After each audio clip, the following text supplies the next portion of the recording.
Good.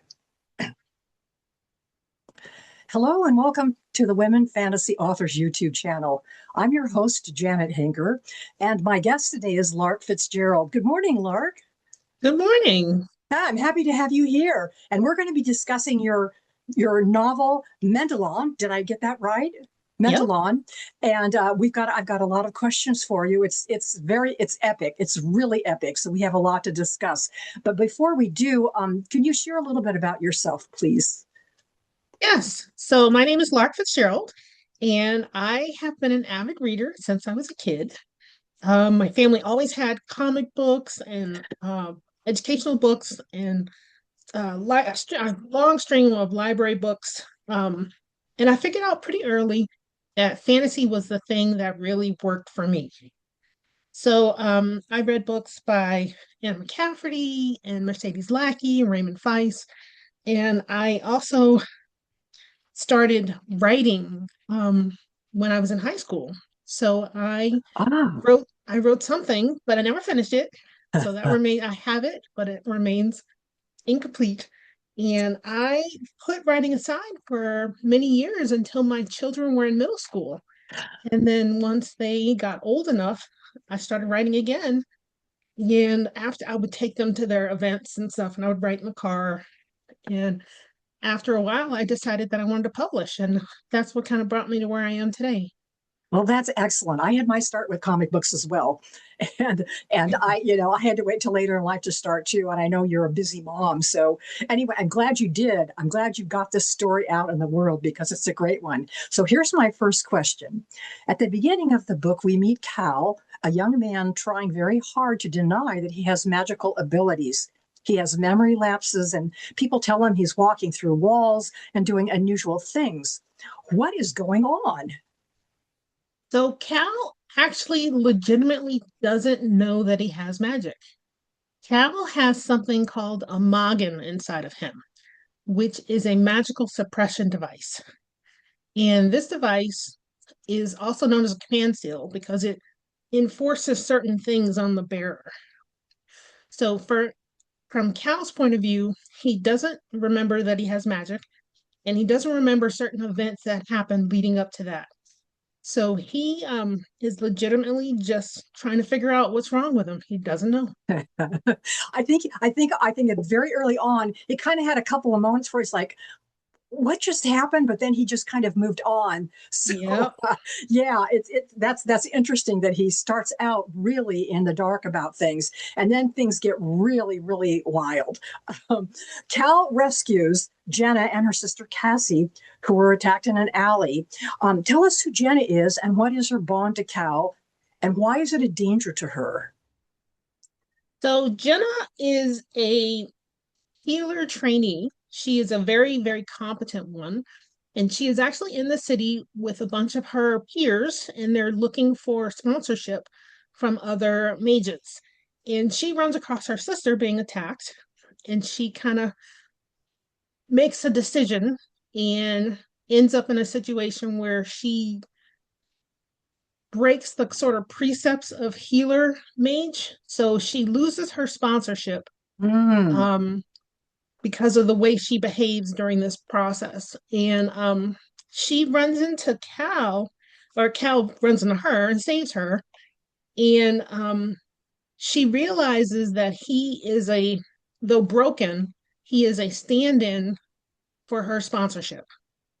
So she goes through this process of making him her trainer, teacher, master. And during this process, or after this process, she finds him and removes the Magen from him, which causes her to be, I don't want to, it's not like she's enslaved, but it causes his knights to attack hers.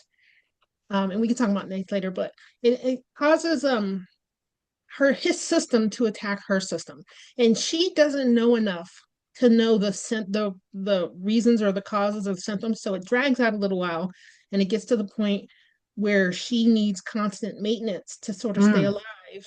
And yeah. there is an alternative called a merge, but neither one of them wants to take that alternative because it means exposing all of yourself to the other person, and both of them have secrets that they would Yes, like to keep secrets. right. That's So yeah, that's a nice piece of the story. So that brings me to talking a little bit more about your magical system, and also you mentioned the knights. So how do they work in a person who's magical? so basically everyone in Mendelon is magical in nature. They all have an organ known as the Falascus, which is used to process knights, which are basically the magical units of their world. So knights can be there's lots of different types of knights that give you different boosts or things like strength or power or um, um, youth. They give you different things. They're different types of knights, and there's different ways to access those knights. So there's two types of ways to access knights, and the first type is internal. Most mages are internal. They're like internal mages. They pull the power from within themselves. And what happens is the flaw with doing that is that you are fatigued and you can actually die because you've overused or overextended yourself, used too many nights. So I have a line in there about saying there's no overweight mages. And it actually stems from this particular thing of them pulling Yeah. nights from within themselves. Um, but that ends up ultimately not being 100% true because there's a second way to pull nights, which is externally from the outside world. You can Okay. pull them from walking through crowds or the air, anything. You can just pull them from all throughout the world. And those mages are trained to do that. So it's a specialty. And those mages can get fat. They can gain weight. They don't use their internal knights as much, so they don't have those same drawbacks. They actually, in some ways, don't seem to have many drawbacks, but there is a limit to how much power they can draw, Yeah. or they It, awaken like something else that comes after them if they've tipped the balance. yeah, yeah. Well, So I kind of get we into won't that in go future into books. details, but it's yeah. There's a lot of interesting drama coming our way in the story. Uh, so let's see, mages, and again, I'm talking about mages. They're forbidden from using magic to kill, but it's occasionally necessary. Who did Cal kill, and why is it important to the story? So Cal actually kills his father, and it is important. So it kind of basically it turns him against himself. He has a self-hatred and a survivor's guilt about it. And he turns this onto Jenna and Mm, enforces her to not do the same. And this actually causes problems later on in the story for her. yeah, yeah. It's interesting because we know that there's that limitation. Yet, as you're reading the story and watching things build, you're going, how are they going to get through this without crossing that line? And of course, we do Yeah. find out as we read the story. Um, um, so they can't use the magic to kill, but down the road, things happen which make that a very difficult choice to make. So part of what's going on is that we find out early in the story that children are disappearing, and Cal is recruited to help locate them. And he has a very unusual ally named Rulia. Um, and when I first they came into the scene, I was like, "Oh wow, whoa!" So who and what is Rulia? I'm interested to hear where this concept or where this creature, if I may, came from. So Rulia is a mythical creature called a lycanide, and she comes from the borderlands. And I actually have a reader magnet on my newsletter, which is a different story about the borderlands. But she is basically a cross between a spider and a wolf. Yeah. And she has sometimes people call her Spider Wolf. So she has like claws and and teeth, and she has six legs, and she has a spinneret, and she can shoot darts, and the darts are various degrees of poisonous Yeah. that she can control. So she's Wow. yeah. Yeah. Did you now, is this based on a myth, something out of mythology that you came across? How did you come up with it? Because that's really spooky. I mean, that's really and really fierce and spooky. So it's not really based on anything, actually. I wanted something that could move stealthily. Yeah. I wanted it to be something that you could be afraid of, but that you could also love. So I took the combination of my personal fear, which is spiders, and the dogs, or the because I have a dog, so the wolf, and I kind of merged them all together. Yeah, I mean, I think honestly, I think honestly, adding the spider concept to your creature is probably what is oops people out the most, which is a Yeah, good thing because it makes her really interesting. And there's yeah. more of them. There's more than just one. So that's coming. If you're reading the book, that's something you need to know about is spider blend. For, so this continuing on in the story, there are several different groups of people seeking ultimate power, and for this, they're looking for an artifact, the Enias rod.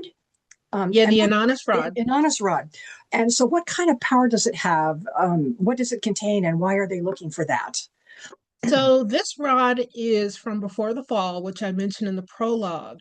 And it is a rod that, when fed enough power, will connect two locations together so that you Mm, could step through a portal and mm. go from one place to another. And the places are very, very far apart. So it just depends on how much power you feed it. Wow. Yes. I mean, this, you've got the fantasy concept, you've got the portals coming in, you've got this incredible system of magic. And so I didn't ask you a question yet about the relationship between Cal and Jenna. I mean, there's an arc in the story of them kind of discovering who they are. And without giving out too many spoilers, there's a, they find themselves thinking about each other in other than just mage and teacher. Mhm. So I don't want to give away any spoilers, but there definitely is what I would consider some slow burning or awareness of attraction throughout the story that's going on. Mhm. So, because and as a teacher and a student, that's probably a big no-no. Yeah. So Cal was initially resistant to that, or were they both initially kind of resistant to acknowledging that there was a little something going on between them? Yeah, they were definitely both resistant to it. Cal more so than Jenna. Mm-hmm. She is kind of the thing about Jenna is that she removed that Moggin and ended up with pieces of him. Because his body was rewriting her, she had memories like the cookies he Ah, made. yes. So she had a lot more insight into him early on. So for her, she actually kind of started to fall for him Eh, earlier than I earlier. let on, Yeah. but she just didn't have the point of view. So you didn't see it as the reader.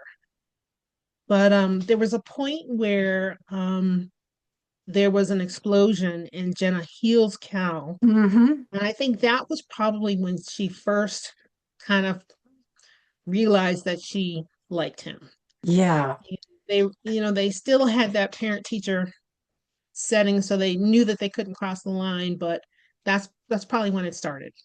Yeah, and it makes a lot of sense because we are seeing Cal and his personality and his ethics as the story is going along. And she got to Mhm. see kind of into his soul a little bit to Mhm. realize that he was really a solid guy Yeah. and somebody that might be of interest because she could see what a good person he was and how he wanted to be good and make the world better and help people. So that makes a Mhm. lot of sense that she would have gone, yeah, maybe this guy is, there's something more going on. Yeah.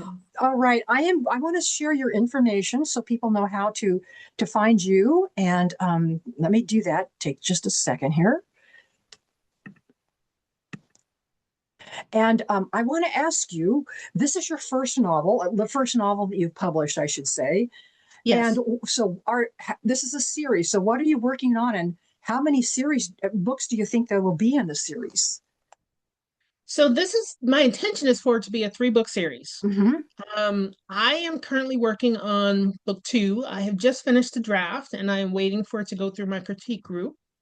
Um, I have other things in flight, like a short story that I received feedback on that I need to go through and do edits on. I have another book which is entirely different, which is a standalone book, which I wanted to work on. I have feedback from that, and I wanted to go through and rewrite that.